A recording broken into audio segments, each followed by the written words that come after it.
Greetings and bienvenue, ladies and gentlemen. My name's Derby Wormy, and it's that time of year again when we come together and discuss one of the greatest flaws within our society. Individuals that are some of the most scumbag of scumbaggery within the entire world. And no, I am not talking about Hollywood or politicians for once in my life. We're actually here to talk about journalism, the supposed fourth branch of government, but in reality, all they're really good for is cleaning up my mess after a long night of drinking. But we're not just gonna talk about any old journalists here. No, we're gonna talk about the worst out of them all, games journalism. Every time I talk about game journalism, I slightly die inside because, well, what can you expect? At one point in time, this industry was a breath of fresh air, filled with edgy jokes, and actually seemed like they cared about their jobs, cared about video games, and trying to foster a healthy community over there. But after 2016, when the era of Gamergate began, they became nothing more than partisan propagandistic outlets that would honestly put Hassan Piker to shame. America deserved 9/11, dude. Fuck it, I'm saying it. And as the years have gone by, we have seen people just deciding to step away from these outlets altogether. As their numbers continue to dwindle, they start becoming more and more vicious, even amidst layoff after layoffs.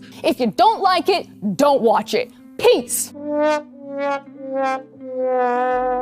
But you might be sitting there thinking to yourself, Jeremy, we already know this. We've already talked about this time and time again. What has brought this one on again? Well, that's because the worst of the worst has decided to creep back up again after putting out a very slanderous, insane video in which it was taken down but then re-uploaded again. I think that's against YouTube's TOS, mind you. Yes, Alyssa Mercante is back, and as she continues to cry harassment after harassing Smash JT and so many others, and is facing a losing lawsuit at this point in time, we have our Roach King in Chief himself, Asmongold, to come out here and say what needs to be said. Asmongold has no love lost for Alyssa Mercante losing her job. Once more gaming journalists to suffer the same fate. And you have to keep them in the hole where they belong. And the fact is that that's what we're doing. And that's why she's not that's why she's a waitress now. That's why all of this has happened. And we're going to keep doing it. We're going to send every single fucking one of them back to McDonald's. They're going back to DoorDash. They're going back to Uber. They're going back to working at Schlotsky's. And that's the way it's going to go. That's what's going to happen. And it might take me a while, but I'll get to you. Don't worry. Treat others how you want to be treated. Yes, and I treat others how they treat others too. And that's another factor as well. What the fuck is a Schlotsky's? It's like Subway, but better, basically. And can you watch the video that she re-uploaded? No, I'm not going to watch it. Then she's probably going to try to DMCA me for the video. Do you think I'd actually play into that trap? I know what people like this do. I know how they think. It's instantaneous. Like, people like this are so stupid that it's almost not fair because they're just so dumb. No, yeah, it's of course it's not gonna happen. After this whole little stint, well, Alyssa Mercante heard about it and decided that it'd be a smart idea to basically go out there and start crying more harassment from Alyssa Mercante. So Asmongold talks about my video on stream, says I brought all this on myself. It's then immediately flooded with harassing comments. You don't even watch the video, Zach. I brought grape and death threats on myself. Your legacy will be more disgusting than your house. Hey, at Twitch, you cool with this? She did get harassed and she deserved it. I reached out to you once, Asmongold, when you pretended you were going to change after your ban for speaking horribly about Palestinians. I said this.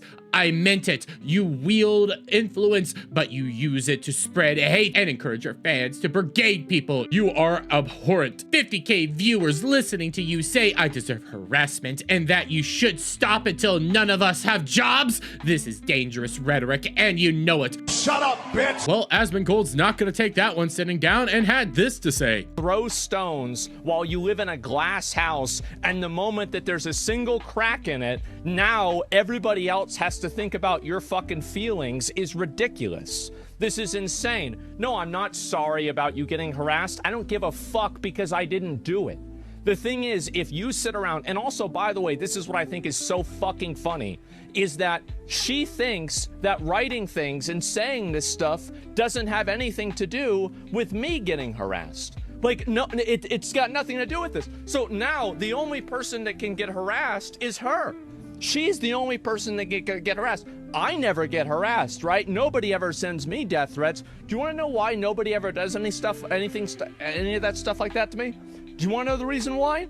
It's because I don't talk about it, because I know how it is. If you're a chicken and you start bleeding, every other chicken pecks you to death. And the only way to stop that, if you're a content creator, is you don't fucking bleed. I don't talk about this shit. I don't make inference about it. I don't allude to it. I don't cry about it. I don't say anything about it. If I have a personal problem with somebody, I deal with it privately, and that's it. Because my goal isn't attention, it's solving the problem. And that's the difference between me and her. So she's sitting around trying to play Karen at Twitch because I'm not crying a river, because she's getting harassed after writing articles that literally encourage the harassment and deplatforming of other people.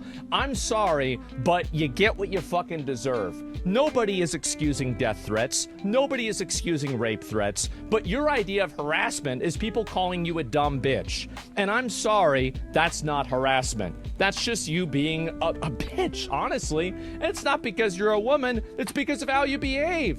You're rude. You're obnoxious. You sit there on a mic and you yell at people constantly. You're like, oh, fight me. You roach out of the fight. You get kicked off of every platform you're on. You're working as a waitress. And now, as like a fucking death knell, you're trying to fucking claw your way into any degree of relevance by tweeting about me, hoping to make enough money off of my viewers or hate viewers, and maybe some viewers that don't have ad block on. I can't imagine that's too many of them, though, to try to make this happen. This is embarrassing. Yes, if you can't handle the heat, get the fuck out of the kitchen. That's the way it is. I get harassed every fucking day. Hassan gets harassed every fucking day. You get harassed every fucking day. Destiny gets harassed every fucking day. You know what? Welcome to the fucking show. If you don't like it, quit. Get the fuck out.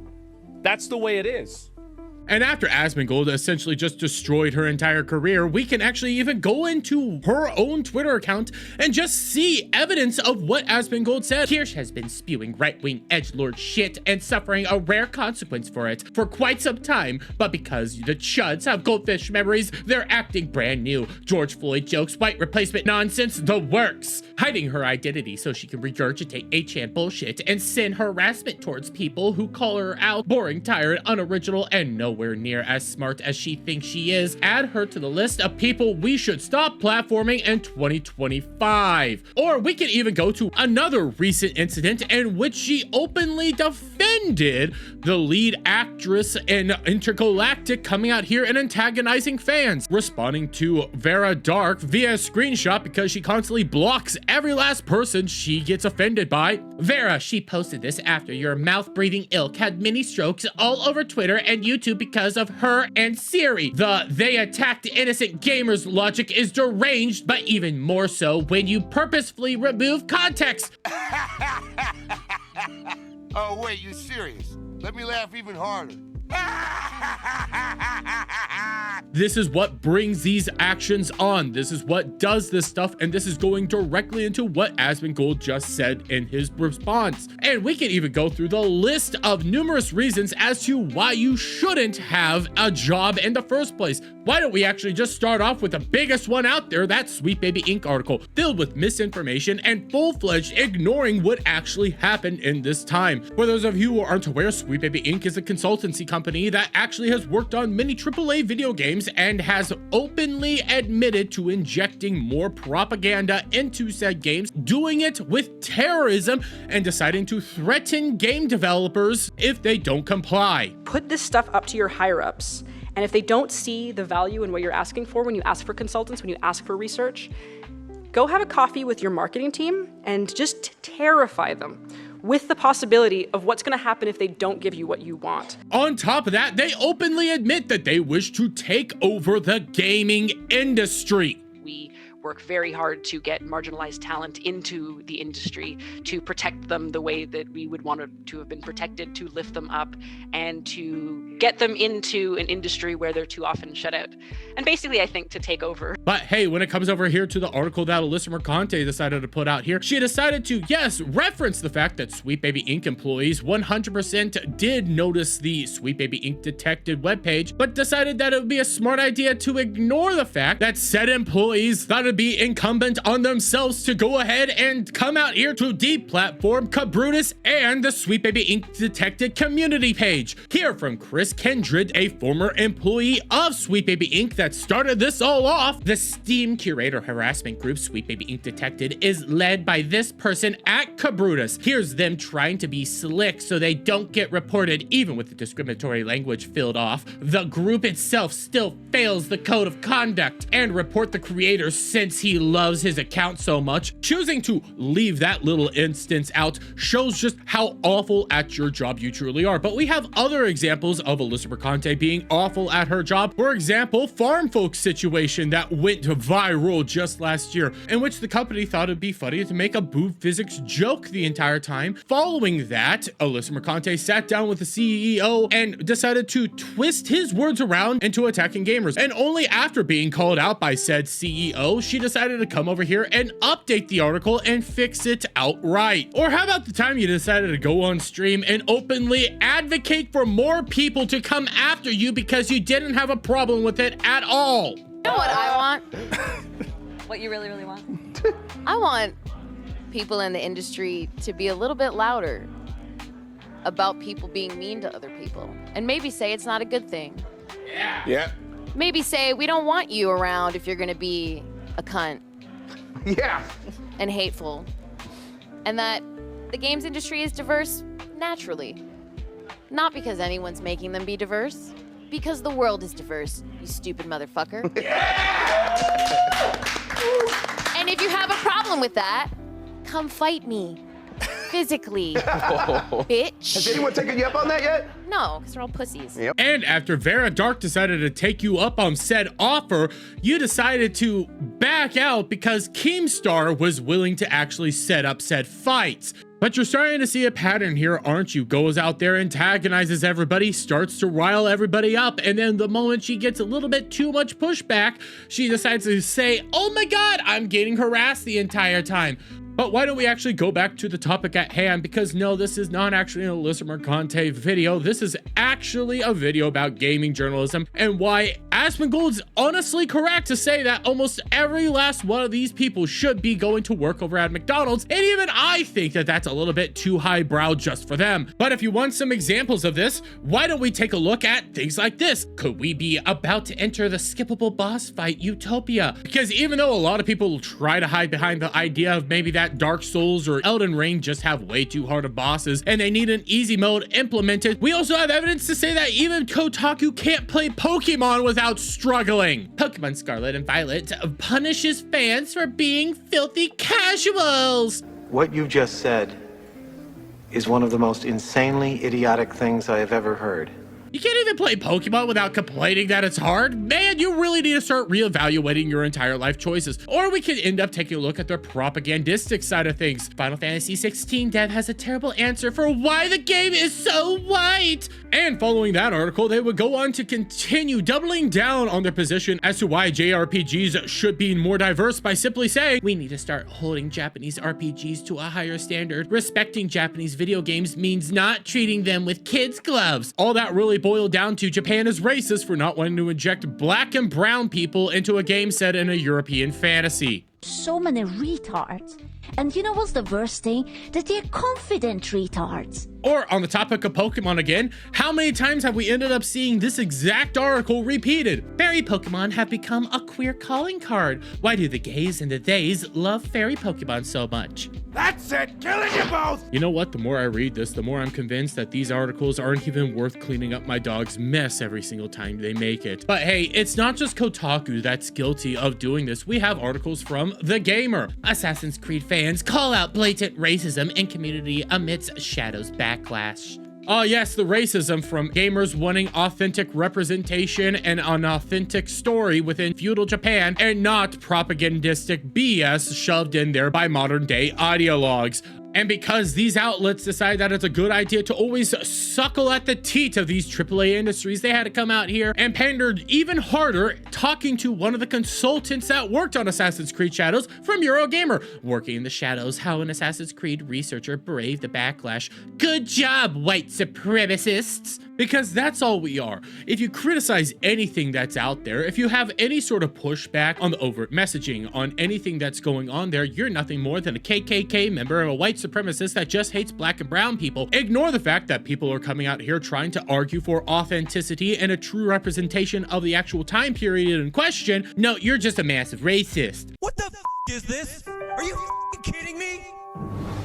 I'm telling you all, this is done. Like it or not, PC is back and it's bigger than ever. Woo, woo, woo. You hear that? That's the sound of 2015 pulling you over, people. Suck it. Or we could talk about Dragon Age the Veilguard and IGN as an example here, in which they thought that would be a smart idea to come out here and give it a 9 out of 10, guys. Even though the gameplay was atrocious, you had the pull in a barv moment. Best part is, while Tash is pounding that snake's nose, she's still holding the ruby in her other hand. Maker's panties, I was so proud. Shit.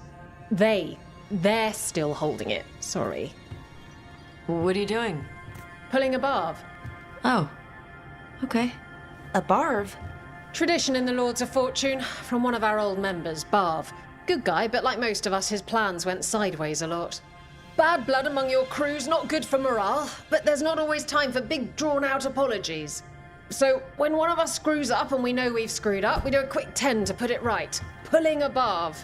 And we're not even talking about how bad they bastardized the Quinari here. Mind you, though, even The Gamer came out and said that this game was too woke, and that was written by a they, them, and just a few days later, even IGN had to admit that this game was just atrocious all the way around. See, that wasn't so hard. But hey, why don't we even talk about things like The Last of Us Part 2, in which gamers soundingly criticized Naughty Dog for the misleading advertisements for the injection of Abby, who is nothing more than Big Papa Pump, and the fundamental destruction and devastation that came upon to Joel that ultimately led gamers to not liking what it is that they were seeing. Had multiple different outlets saying that the actors were facing death threats and that the audience was just nothing more than a bunch of bigots, all for the entire gaming industry to say that this was the game of the year that everybody loved and was phenomenal and great, even though players decided that they would rather play games like Ghost of Tsushima. And this is a perfect encapsulation of the gaming industry deciding that it's a smarter idea to go around there and basically suckle at the teat of the AAA industry instead of actually catering towards gamers and ensuring that gamers have games that are well done, well developed, and are high quality. That's why gamers inevitably chose Ghost of Tsushima over The Last of Us 2. Other examples of the gaming industry deciding to go against their own values and catering more towards the AAA industry was the Black Myth Wukong disaster, in which they all came out and started trying to peddle this false notion that the developers